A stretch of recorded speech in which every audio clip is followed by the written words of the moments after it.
ಆಸೆ ಮುಂದಿನ ಸಂಚಿಕೆ ಏನಾಗುತ್ತೆ ಅಂತ ನೋಡೋಣ ಬನ್ನಿ. ಅದಕ್ಕೂ ಮೊದಲು ಯಾರೆಲ್ಲ ನನ್ನ ಚಾನಲ್ನ ಸಬ್ಸ್ಕ್ರೈಬ್ ಮಾಡಿಲ್ಲ ಪ್ಲೀಸ್ ನನ್ನ ಚಾನಲ್ನ ಸಬ್ಸ್ಕ್ರೈಬ್ ಮಾಡ್ಕೊಳ್ಳಿ. ಮನೋಜ ಜ್ಯೋತಿಷ್ಯ ಕೇಳೋಕ್ಕೆ ಅಂತ ಹೇಳ್ಬಿಟ್ಟು ಜ್ಯೋತಿಷ್ಯ ಹತ್ರ ಬಂದಿರ್ತಾನೆ. ಆಗ ಜ್ಯೋತಿಷ್ಯರು ನಿನಗೆ ಸಂಕಷ್ಟ ಇದೆಯಪ್ಪ ಅಂತ ಹೇಳ್ತಾರೆ. ಸರಿಯಾದ ಟೈಮ್ಗೆ ಬಂದಿದೆಯಾ ಅಂತ ಹೇಳ್ತಾರೆ. ಆವಾಗ ಮನೋಜ ಹಾಗಾದರೆ ಏನು ಮಾಡೋದು ಸ್ವಾಮಿಗಳೇ ಅಂತ ಕೇಳ್ತಾನೆ. ಆವಾಗ ಸ್ವಾಮಿಗಳು ಕರ್ಣ ಮಾಡಿದ ದಾನ ಧರ್ಮ ಅವನನ್ನು ರಕ್ಷಣೆ ಮಾಡಿತು ಅಂತ ಹೇಳ್ತಾರೆ.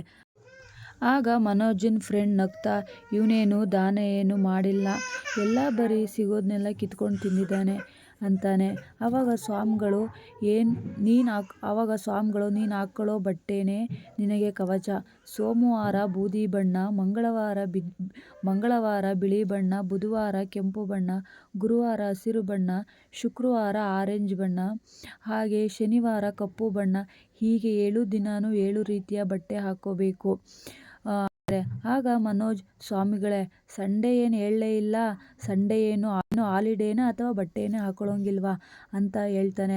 ಆಗ ಸ್ವಾಮಿಗಳು ಈಗಲ್ಲ ನಿನ್ನ ನೋಡೋರಿಗೆ ಭಾನುವಾರ ಬಹಳ ಮುಖ್ಯವಾದ ದಿನ, ಅವತ್ತು ಸೂರ್ಯನ ಬಣ್ಣ ಇರೋ ಬಂಗಾರದ ಬಣ್ಣ ಹಾಕ್ಕೋಬೇಕು ಅಂತ ಹೇಳ್ತಾನೆ. ಹಾಗೆ ಈ ಎಲ್ಲ ಬಟ್ಟೆಗಳನ್ನು ಯಾರೂ ಸಹ ಒಗೆಯಬಾರದು, ನಿನ್ನ ಹೆಂಡತಿನೇ ಈ ಎಲ್ಲ ಬಟ್ಟೆಗಳನ್ನು ಒಗಿಬೇಕು, ಯಾರೂ ಸಹ ಈ ಬಟ್ಟೆಗಳನ್ನು ಮುಟ್ಟಬಾರದು ಅಂತ ಹೇಳ್ತಾರೆ ಜ್ಯೋತಿಷ್ಯರು. ಈ ಎಲ್ಲ ಬಟ್ಟೆನ ನಿನ್ನ ಹೆಂಡತಿನೇ ಒಗಿಬೇಕು, ಹಾಗೆ ಬೇರೆ ಯಾರೂ ಈ ಬಟ್ಟೆಗಳನ್ನ ಮುಟ್ಟಬಾರ್ದು ಅಂತ ಸ್ವಾಮಿಗಳು ಹೇಳ್ತಾರೆ. ಈ ಕಡೆ ಸೂರ್ಯ ಕೈಯಲ್ಲಿ ಉಂಡಿ ಇಟ್ಕೊಂಡು ಮೀನಾ ಮೀನಾ ಎಂದು ಕೂಗ್ತಾ ಮನೆ ಒಳಗಡೆ ಬರ್ತಾನೆ. ಆಗ ಸೂರ್ಯನ ನೋಡಿ ರಂಗನಾಥ್ರವರು ಏನಯ್ಯ ಇದು ಪೆಟ್ಟಿಗೆ ಅಂತ ಕೇಳ್ತಾರೆ. ಆಗ ಸೂರ್ಯ ಅಪ್ಪೋ ರೂಮ್ ಕಟ್ಟಕ್ಕೆ ಅಂತ ದುಡ್ಡ ಕೂಡಾಕ್ತಿದೀವಲ್ಲ ಅದನ್ನ ಈ ಉಂಡಿ ಒಳಗೆ ಹಾಕ್ತೀವಿ, ಇದು ತುಂಬಿದ ತಕ್ಷಣ ರೂಮ್ ಕಟ್ಟಿಸ್ತೀವಪ್ಪ ಅಂತ ಹೇಳ್ತಾರೆ. ಆಗ ಶಾಂತಮ್ಮ ಅಲ್ಲೇ ಇರ್ತಾರೆ. ಅವರು ನಗ್ತಾ ಎಷ್ಟು ಶತಮಾನ ಆಗುತ್ತೋ ಈ ಪೆಟ್ಟಿಗೆ ತುಂಬಿ ನೀವು ರೂಮ್ ಕಟ್ಸೋಕ್ಕೆ ಅಂತ ಹೇಳ್ಬಿಟ್ಟು ಕೊಂಕು ಮಾತಾಡ್ತಾರೆ. ಆವಾಗ ಮೀನು ಅಷ್ಟರಲ್ಲಿ ಎಷ್ಟೇ ಶತಮಾನ ಆದರೂ ಕಟ್ಸೋದ ಬಿಡಲ್ಲ ಅತ್ತೆ, ನಾವು ಕಟ್ಟಿಸ್ತೀವಿ ಅಂತ ಹೇಳ್ಬಿಟ್ಟು ಹೇಳ್ತಾಳೆ. ಸರಿ. ಆಗ ಶಾಂತಮ್ಮ ಸರಿ ಕಟ್ಸೋವಂತೆ 1 ಕಪ್ ಕಾಫಿನ ತಂದು ಮೊದಲು ಬಡಿ, ಇಲ್ಲಿ ರೂಮ್ ಕಟ್ಸೋ ಮುಖನ ನೋಡ್ತೀನಿ ಅಂತ ಹೇಳ್ಬಿಟ್ಟು ಕೊಂಕುಗಳು ಮಾತನಾಡ್ತಾರೆ. ಅಷ್ಟರಲ್ಲಿ ರಂಗನಾಥ್ರವರು ಕಟ್ಟಿಸ್ತಾರೆ ಶಾಂತ, ಕಟ್ಟಿಸ್ತಾರೆ. ಆಗ ರಂಗನಾಥ್ರವರು ಕಟ್ಟಿಸ್ತಾರೆ ಅಂತ ಹೇಳ್ಬಿಟ್ಟು ಹೇಳ್ತಾರೆ. ಮತ್ತೆ ರಂಗನಾಥ್ರವರು ಮೀನಾ ನಿಮ್ಮ ಅತ್ತೆ ಹೇಳಿದ್ರಲ್ಲ 1 ಕಪ್ ಕಾಫಿ ತಂದು ಬಡಿ ಅಂತ, ಬಿಸಿ ಬಿಸಿ ಕಾಫಿ ತಂದು ಅವಳು ಮೈ ಮೇಲೆ ಸುರಿ ಅಂತ ಹೇಳ್ತಾರೆ. ಆಗ ಶಾಂತಮ್ಮ ಅಯ್ಯೋ ಯಾಕ್ರಿ ಯಾವಾಗಲೂ ನನಗೆ ಬೈತಾ ಇರ್ತೀರಾ ಅಂತ ಹೇಳ್ಬಿಟ್ಟು ಕೇಳ್ತಾಳೆ. ಆಗ ರಂಗನಾಥ್ರವರು ಇನ್ನೇನು ನೀನು ಮಾಡೋ ಕೆಲಸಕ್ಕೆ ಬೈದ ಹಂಗೆ ಇರ್ತಾರ ಪ್ರಾರಬ್ಧ ಅಂತ ಹೇಳ್ಬಿಟ್ಟು ಬೈತಾರೆ. ಅದೇನ್ರಿ ಶಾಂತಮ್ಮ ಅವನ ಕೈಲಿರೋ ಉಂಡಿ ನೋಡಿ ನಾನು ಅದನ್ನು ಭಿಕ್ಷೆಯ ಪಾತ್ರೆ ಅಂತ ಅಂದ್ಕೊಂಡೆ ಅಂತ ಹೇಳ್ತಾರೆ. ಅಷ್ಟರಲ್ಲಿ ಮನೋಜ ಬರ್ತಾರೆ.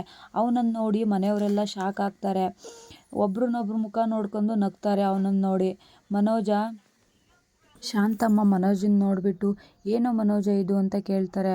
ಆವಾಗ ಸೂರ್ಯ ಬೇಡಕ್ಕೆ ಅಂತ ಹೇಳ್ಬಿಟ್ಟು ಬಂದಿದ್ದಾನೆ, ಹೋಗೋ ಅಡುಗೆ ಮನೆಯಲ್ಲಿ ಅಲ್ಯೂಮಿನಿಯಂ ತಟ್ಟೆ ಇದೆ ಅಂತ ಆಸೆ ಮಾಡ್ತಾನೆ. ಅದಕ್ಕೆ ರಂಗನಾಥ್ರವರು ಸುಮ್ಮನಿರೋ ಸೂರ್ಯ ನೀನು ಅಂತ ಹೇಳ್ಬಿಟ್ಟು ಮನೋಜ ಹೇಳು ಇದು ಮನೆಯಿಂದ ಹೋಗುವಾಗ ಸರಿಯಾಗೇ ಇರ್ತೀಯ, ಆದರೆ ಬರುವಾಗ ಈ ಅವತಾರದಿಂದ ಬರ್ತೀಯ ಏನಾಯ್ತು ಅಂತ ಬೈತಾರೆ. ಆಗ ಶಾಂತಮ್ಮ ಅಯ್ಯೋ ಸುಮ್ಮನೆ ಇರ್ರಿ ನೀವೊಂದು ಯಾವಾಗಲೂ ಬೈತಲೇ ಇರ್ತೀರಾ ಅಂತ ಹೇಳ್ಬಿಟ್ಟು ಮನೋಜ ಹೇಳು ಏನಾಯಿತು, ಎಲ್ಲೋ ನಿನ್ನ ಬಟ್ಟೆ ಹಾಕ್ಕೊಳ್ಳೋ ಅಂತ ಹೇಳ್ಬಿಟ್ಟು ಬಟ್ಟೆ ಹಾಕೋಕ್ಕೆ ಅಂತ ಹೇಳ್ಬಿಟ್ಟು ಹೋಗ್ತಾರೆ. ಆವಾಗ ಮನೋಜ ಅಮ್ಮ ಸುಮ್ಮನೆ ಇರಿ, ಇದು ನನ್ನ ಪರ್ಸನಲ್ ವಿಚಾರ, ನೀವು ವಿಚಾರಕ್ಕೆ ತಲೆ ಹಾಕಬೇಡಿ ಅಂತ ಹೇಳ್ಬಿಟ್ಟು ದೇವರಿಗೆ ಪೂಜೆ ಮಾಡೋಕ್ಕೆ ಅಂತ ಹೇಳಿ ಹೋಗ್ತಾನೆ. ಇದನ್ನೆಲ್ಲ ನೋಡಿ ಇವರಿಗೆ ಆಶ್ಚರ್ಯ ಆಗುತ್ತೆ. ಅಷ್ಟರಲ್ಲಿ ರೋಹಿಣಿ ಅಲ್ಲಿಗೆ ಬರ್ತಾಳೆ. ಸೂರ್ಯನ ಕೈಲಿರೋ ಉಂಡಿ ನೋಡಿಬಿಟ್ಟು ಏನು ಸೂರ್ಯ ಅವರೇ ಏನು ಡೊನೇಷನ್ ಕಲೆಕ್ಟ್ ಮಾಡ್ತಾ ಇದ್ದೀರಾ ಅಂತ ಹೇಳ್ಬಿಟ್ಟು ಕೊಂಕು ಮಾತಾಡ್ತಾಳೆ. ಅದನ್ನು ನೋಡಿ ಸೂರ್ಯ ನಿನ್ನ ಗಂಡನ ಥರ ಭಿಕ್ಷೆ ಏನು ಕೇಳ್ತಿಲ್ಲ ಅಂತ ಹೇಳ್ಬಿಟ್ಟು ಹೇಳ್ತಾರೆ. ಆಗ ರೋಹಿಣಿ ಇದನ್ನು ನೋಡಿ ಹುರ್ಕೊಂಡು ಮೀನವರಿಗೆ ನೋಡಿ ನಿಮ್ಮ ಗಂಡ ಯಾವ ರೀತಿ ಮಾತಾಡ್ತಾರೆ, ಸರಿಯಾಗಿ ಬುದ್ಧಿ ಹೇಳಿ ಅಂತ ಹೇಳ್ಬಿಟ್ಟು ಹೇಳ್ತಾರೆ. ಅಂದಾಗ ಸೂರ್ಯ ಅಂತ ಹೇಳ್ತಾರೆ. ಆಗ ಮೀನಾ ಸರಿಯಾಗೇ ಹೇಳಿದ್ದಾರೆ, ಮೊದಲು ನಿಮ್ಮ ರೂಮ್ಗೆ ಹೋಗಿ ನೋಡಿ ನಿಮ್ಮ ಗಂಡನ ಬಗ್ಗೆ ಚೆನ್ನಾಗೇ ತಿಳ್ಕೊತೀರಾ ಅಂತ ಹೇಳ್ತಾಳೆ.